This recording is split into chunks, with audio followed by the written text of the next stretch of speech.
everybody. Thanks for joining me for another one-man review. Today I've got Meskin and Umezo by Austin English. This is out from Austin's Domino Comics, Domino Books. I had ordered another book from Domino Books, and then Austin sent this and the But Is It Comics magazine over complimentary, I believe. So thank you so much for that, Austin. This book here, Meskin and Umezo, is just really compelling to me. But also, like, I, I'm gonna have to almost go through this page by page, and there's gonna have to be spoilers as I grapple with this. This is actually a very rare book that I knew I needed to read it at least twice before I talked about it. I wish I could read everything 3 times, but I just don't have time for that. But this one I read, and I was really absorbed in it, and I was getting stuff out of it more as I went, but I wasn't sure like how much of that was just me struggling to find meaning in it. So I had to reread it again and look at my notes and think about it. And I still think I might be over interpreting, but I'm not sure. Like, I got the same kind of sense on a second read about what this is all about. But it's a really, I just, something about this seems so sophisticated to me. And this is another one of those like art coming into, like, art school coming into comics rather than comics going to art school. I know I've been making that distinction. So like a Dan Clowes, Chris Ware, people who took comics to art school, this really feels like someone with the art school education first, primarily being the interest coming to comics, or someone. It's also like really highly literate, I think. I don't know. This is just a very strange, sophisticated piece. The art has a very outsider art look to it, especially with all these wild, perspective gone wrong and things like that. But this is also, within its strangeness, just really sophisticated art. I think there's a lot of this type of multiples of characters that you'll see throughout this, like this Marcel Duchamp nude descending the staircase, kind of one character repeated in like this time worm thing going on. There's a lot of distortions of the characters. So like on this page here, this is just one, well, actually it's 3 characters. But even though there's stuff changing on the faces, there's enough cues that you can pick up on to know who's talking still. And wasn't a terrible struggle for me to get there. So you have Meskin, who's this character in the striped Waldo shirt, no hat on, and got the little like curlies. And then Umezo is in this polka dot with like the red, I don't know, like this looks like a rice paddy farmer hat or something to me. It's a strange little hat. And then you have their mutual friend Ramona. Those are like the 3 characters. And it's explained to you that Meskin and Umezo are friends, and they meet every Tuesday. And Umezo shows up and gets things set up with the waiter. And then Ramona is just someone who's kind of like watching them and is interested in their friendship for some reason. That's very strange to me at first, but then as it goes, it starts to make a little more sense to me that I think what it is Ramona's actually a stand-in either for the audience or the author. My guess is the author. This person who's like wants to watch, and that's where it could be the audience as well, but this person whose existence kind of depends on the continued friendship of these two. Like, as the author, you're invested in them as characters and you kind of need them in your life, or as the audience as well. But anyways, they get together and talk, and you start to get the sense that Meskin has real trouble communicating. It's like a really deep thinker, but has trouble communicating. All of the words are like, on my way over here, I was thinking about how I have a hard time believing in, now it's not that I'm cynical. So it's this really like stuttery, broken talk. And you get the sense that Umezo is kind of like sick of this like broken style. And here you have, again, Ramona saying, as long as they speak to each other, I can push my qualms aside in that moment of conversation. They're part of the human endeavor. And that's where I get the sense that this is that, like, there's something about the audience or the author watching these two being really important to the story. I think, I don't know. Here's, I thought, really interesting, just like straight up cut out like a whole image got redacted by just putting another piece of paper over. I really like the presentation, the print quality of the book, but the presentation as well, where these are obviously just scans of like beat up, funky pieces of paper, and then they've been put on this like cream background to make like this almost gallery like presentation of everything. But I like the real rough and ready paper just done on, printer paper art, paper cut up and glued together, paper glued on top, like not even just photoshopping that out, but literally redacting. So that's where you get this like outsider art kind of approach, but the art's too sophisticated to really be outsider art. It's like someone who really knows what that is, and then can do it at a high level of sophistication. Like an image like this, where it's just one or two waiters walking around behind them as they're having a conversation. That's just so sophisticated to me. So whether Austin English has any art training or not, I don't know, but has developed something really sophisticated. At this point, you get Umezo is like, why do you speak in this way? Like, why are you speaking in this weird stuttered way? And at that moment, it's really interesting because in that DIY kind of aesthetic, you have what looks like potential first shots at a script over here that have been erased out or painted over, and then you can relate that to here. But Michigan's saying, yeah, it's true.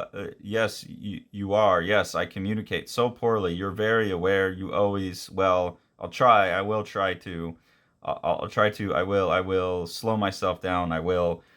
So again, you get that sense of speech. But then as the speech goes, Miskin gets his speech under control and says some really deep things. And I relate to that character. It's like the struggle of getting your thoughts out clearly. I feel like that's a skill I've built over time, but I used to have a harder time with that. Then we get introduced to a fourth character. Ramona introduces us to this fourth character, Wayne. And he's saying, for the love of Pete, can I drink in peace without these two dunces yammering on? So I think in this author audience, I think my guess is that Wayne is the audience. Like, hey, I'm just trying to have an enjoyable reading experience, and these two idiots can't even have like a real conversation. It's all this weird broken up. I don't get it. So this seems, or like the critic or something. I don't know. Just someone who doesn't quite get it, who has their own desires for the story.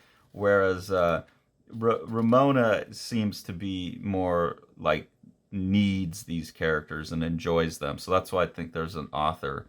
And Wayne is presented as a cruel, self-satisfied entity, or so Ramona decides. So that's why I think Ramona is some kind of stand-in for the author, and Wayne's a stand-in for the audience. And he tries to get in there and mess with them, and then they're actually at that point able to have a more robust conversation.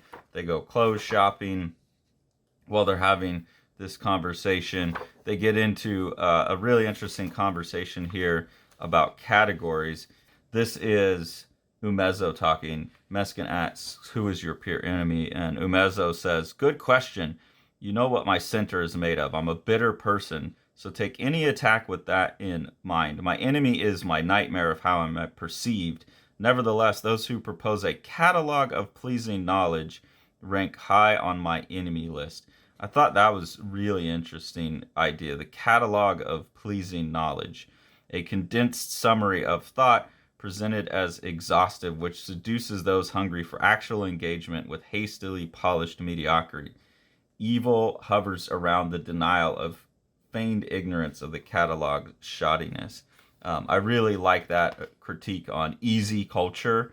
That seems to be what that is. But here you have then Wayne and Ramona watching. So you have the audience, I think the audience and the author watching this conversation. And Wayne says, well, Ramona, your concern for the emotional lives of these two nitwits leaves me flummoxed at best. So that seems like the audience being like, look, Austin English, or the author, like, I don't know why you're making this book. This is a weird book. It's confusing. They're talking about something really deep. And that is right there. That is the enemy of Umezo, is the person who needs the easily polished, easily consumable, pre-proposed catalog of pleasing knowledge. And this kind of dense, difficult conversation that Miskin and Umezo has, that doesn't fit into the easily polished mediocrity of the catalog.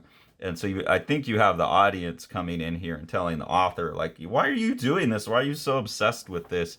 Like, get over it. And so I think this is the author debating about his own story with the audience. I don't see these characters as vulnerable or detect the potential swelling of unplayed notes. Like, I'm not related to these characters. I don't think this story is going anywhere. What are you doing? Notes which you feel must be anticipated with constant alert by the sole sympathetic ear. Again, you. So he's accusing the author of solipsism here. It's like, well, this is just all for your own sake. And at this point, I was like thinking, I was, the first time I was reading this, I got right to like these couple pages and I thought, man, like something about this feels so smart and so sophisticated, and I very rarely feel too stupid to understand a book. A lot of times things that are supposedly too sophisticated to understand, I read them and they're too, like Derrida, Jacques Derrida, I read that and I go, yeah, there's a lot of like obfuscation in the language, but really he's not saying anything that interesting or deep. I don't feel too stupid. I feel like, too many people are getting, like, the camouflage of it all is fooling too many people into being more sophisticated. That's usually how I feel about books that seem too erudite, is they're actually just kind of covering up stupidity. With this one, I really felt like Austen English was onto something, putting his finger on something that I couldn't put my finger on. It was smarter than me. As soon as I get that feeling, you have Lane here, or no, sorry, that you have Ramona. So this is again where I think the author, you have Ramona say, "You're giving me far too much credit. Most of the time, I barely register what's happening." So that was like further confirmation that Austen English knew exactly the point at which I was gonna feel like, hey, this is just so smart. I'm missing something, and it's nah. You're just giving me too much credit. I'm kind of just bullshitting here. So that was just a perfectly timed thing. That couldn't have been planned, but it reinforced my feeling of like, God damn, you're so smart. You know exactly when I'm going to have that reaction. So at that point, and the first time I read this, I was pretty loaded. So I was like, oh shit, this book is like speaking to me. It's communicating with me. And that's what I was like, I'm going to finish it, but I better read this when I'm a little more straight, and see if I get the same sense of what this book is about. And I did on a reread. I saw the same things and was able to piece through it a little more clearly, because I wasn't reading this while also watching fights and being a little loaded. I think that was the condition that I read it in the first time. But again, just loving the art here, loving these weird like time worm people. This kind of stuff right here is really great. So they go on to continue their conversation, and through the conversation, you come to get a sense that these two characters are actually moving apart from each other. Their friendship is coming in, and they don't have much more to say to each other. And then you have here where Miskin says, like, I care about speaking to you, and it really takes all of my heart, my mind to say whatever it is that I need to say. Like, this is really difficult to me, but with you, it's worth it. And then Umezo here, like, kind of stops and says, but honestly, what does it matter? Wax in your ears again? What does it know? I mean, to negate you over and over, some mutual acknowledgement, any even is something. Yes, I see the beauty in that. Sure, yes, I do. But I simply see nothing more. There's nothing here, really. And it's like there's nothing left to talk about. And at that point, I also feel like I'm being addressed as the audience. Like, we've been having a conversation. I've been engaging with you. I've been asking you to think about what I'm saying. But, like, this is coming to an end. It's over. And you see here, Miskin is like, oh, no. I'm losing my friend. And then you get Ramona also being like, no, I'm heartbroken. Like, these two who I rely on, especially if I'm right that this is a stand-in for the author. Like, I don't have anything to write about anymore. Like, I've been really staking my existence on these characters and my faith in them. And this is letting me, without these two, what do I have? The drab world. So it's like, once you take away my ability to communicate as an artist, and that wraps back into Meskin's inability to communicate or struggle to communicate. It's like this is all I have, and now these characters have nothing left to say. Like, what am I going to do as an artist? Um, and right here, it goes on to say the absolute dread of having no correspondence with the world, not to imply that any such correspondence is deserved. So here it is, like the author is like really talking about, like, I need these two characters. This is how I'm communicating to the world. And I need to have that correspondence with the world. But then questioning, like, do I even deserve it? Is that a right that something has? Or is it of any value to begin with? And that, again, seems like the author talking to the audience as they talk to themselves. And then you see the characters break up a little bit, and Wayne comes in and takes over and starts to look like he's going to become the friend to Meskin. And that confused my reading of that being the audience a little bit. So that feels like the author or the audience has now entered the story for me, and is kind of talking to the character, telling the character what it is, and is saying, you're a fog of treacle drifting with me. There's a multi-paneled, almost psychedelic and significantly beautiful portrait of you. I am capable of that, but I don't believe in that image. It's not real. So then I think, oh, maybe this character is supposed to be the author, because it's like, hey, I can paint this portrait of you if you want. And I say this, I don't know why, for no reason. And then here, like, Miskin says, no, like I don't need that. Like, no thanks, I'm good. What I have is good enough, is what it looks like. And so avoids the temptation of letting someone kind of determine their life, whether it be the audience, or whether it's like I'm or the author, or whether it's some kind of resistant to the audience's, like what I'm doing now, some kind of resistance to me coming in and creating a whole interpretation for the book. Like, this is a multi-paneled, almost psychedelic portrait of you, and like I can resolve that. I'm capable of that, but it's not real. I don't believe in that, and then Miskin is kind of resistant to it. It's like, no, I don't want you forming this picture of me. I know as the audience, that's what you're trying to do. You're trying to make some sense of this whole book. You're trying to make sense of me as a character, or maybe as the author. You're trying to make sense of me as the character, but I don't want that. And then goes home and just like makes peace with being lonely. And then here you have that this book was being worked on from June 16th to August of 2020. So that's a real good long span of time. I don't know how much of that was writing and how much of that was art.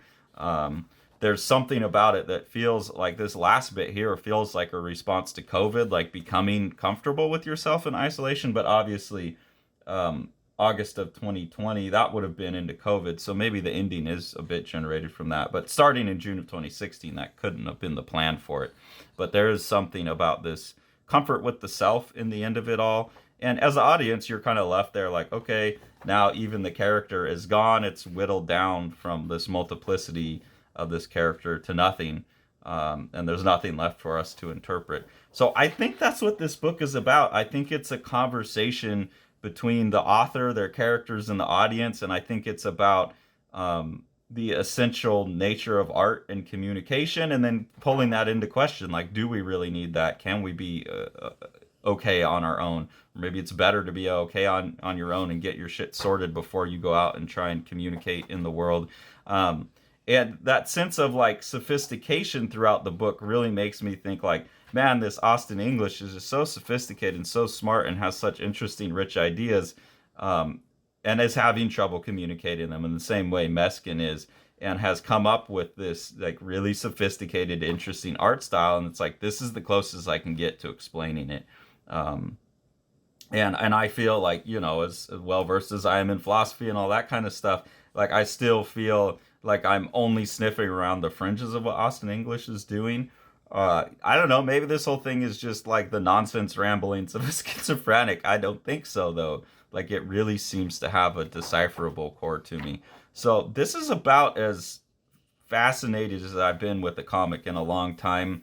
There's a lot of comics that catch my interest and I love, but this one just really, like I said, I had to read it twice. I had to come back to it. I really had to mull it over, and am still mulling it over. And I'm definitely going to be looking to see if Austen English has done anything else. Obviously, pretty slow taking about 4 years to finish a fairly small book. So I assume it's not a huge body of work. You know, this is 71 pages over 4 years.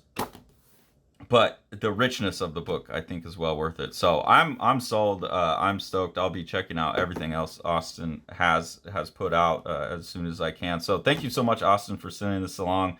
I hope I didn't wildly overinterpret or get it so totally wrong that it's distressing. But I think it's a fascinating project. I think you left a lot of openings for interpretation. And I don't know. I'm curious for other people to see other people who have read this. What do you make of it? And then I don't know. Maybe hopefully I can get an interview with Austin and we can talk about this some more, because I'm just really interested in this. So please go support this book and support what Austin does with Domino Books as both a distributor and as a publisher of content. And if you enjoy what we're doing here on the channel, the best ways to support us are through Patreon. We always appreciate the support there. There's different tiers of engagement and prizes and voting that you can get. That money helps us buy some of the books that we review. And then the best thing that you can do for Living the Line is support what Sean's doing with Living the Line Publishing. So we'll take a look at a couple of the books that Sean has coming out that you can support now. Plaza by Yokoyama Yuichi. This is translated by Ryan Holmberg and is a very large for a manga, so that's a really cool feature of this book, this standard manga size.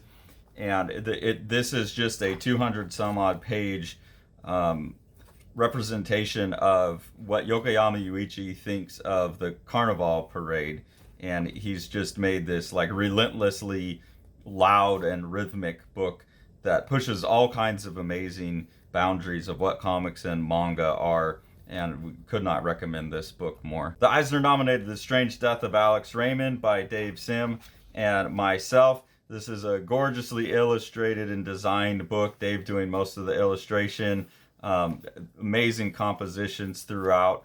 What Dave is doing is he's recording his obsession with the death of master cartoonist Alex Raymond behind the wheel of Stan Drake's car when they got into a car crash. The best description of the book that I've heard is that it's like understanding comics with pages like this mixed with something like From Hell when you get into the theories about, you know, what actually happened with the car crash. And then with Sean on production, it's just one of the most gorgeously printed books you could get a hold of. Thanks for following along. Take it away, Jack.